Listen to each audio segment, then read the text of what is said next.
it wasn't personal. It is not personal. And for many years, I thought it was personal. I thought it was something wrong with me. And, you know, those minutes of abuse that took place really spurred on years of abuse that I did to myself because of that anger. If that makes sense. You know, so I really hurt myself far more than what he did to me. I mean, yes, he is the one who poured the gas and lit the fire. But, and I didn't know that I always had a water hose or I had some means of putting that fire out until I went to treatment. And part of that, part of the means of me putting that fire out and start living a better life, was for me to share. And I hear some therapists, they say, well, there's even a danger in sharing. I don't buy into that. The only way I could see where they would say that is they want you to go share with them. But what they don't realize is that nobody can completely understand that abuse unless you are somebody who has been through that abuse. Yes, somebody who hasn't been through that abuse, they can be compassionate to what you're feeling and the events that happened. They can be compassionate about it.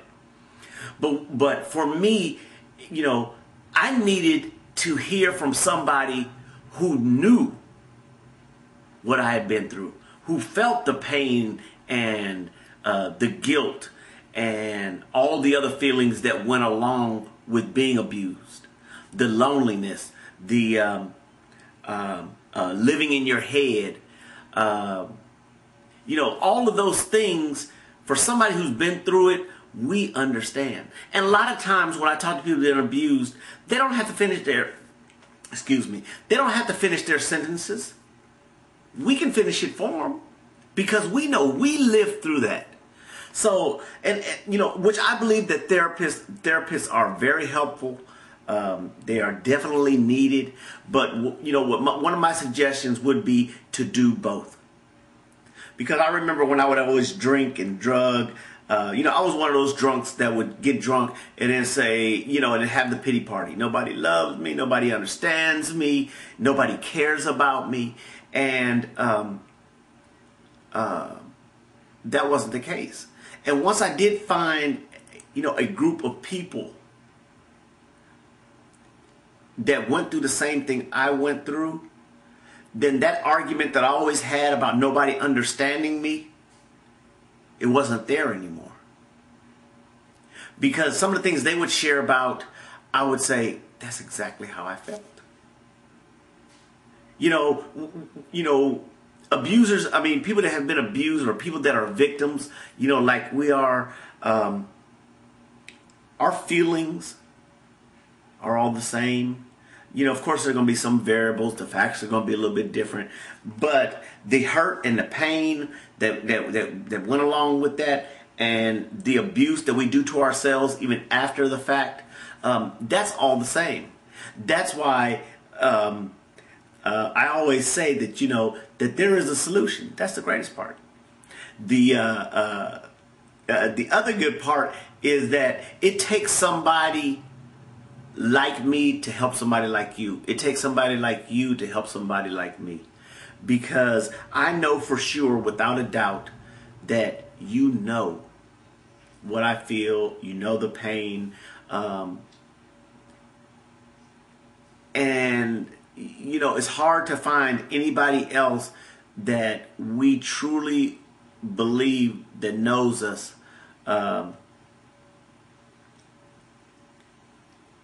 That could really just say, that could really help us.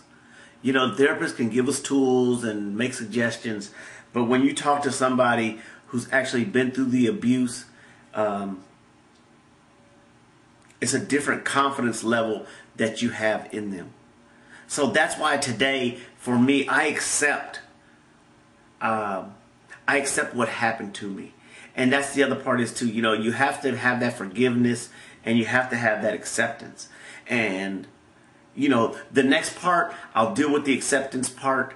But this is definitely a time to share and start the forgiving part.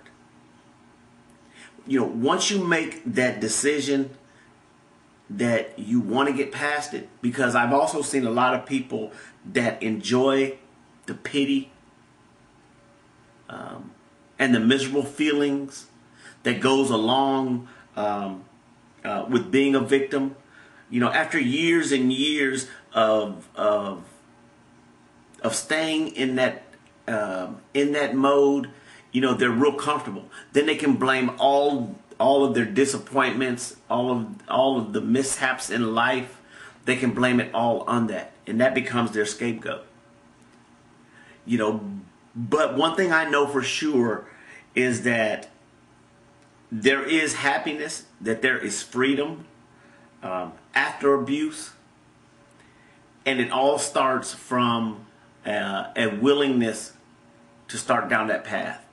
And once you get tired of being miserable, or once you start seeing the symptoms of, I sabotage a lot of relationships and I wonder why I do these things.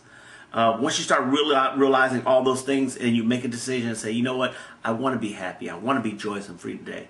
Then you're well on your way. But we'll wrap it up there, and we'll knock out part 4.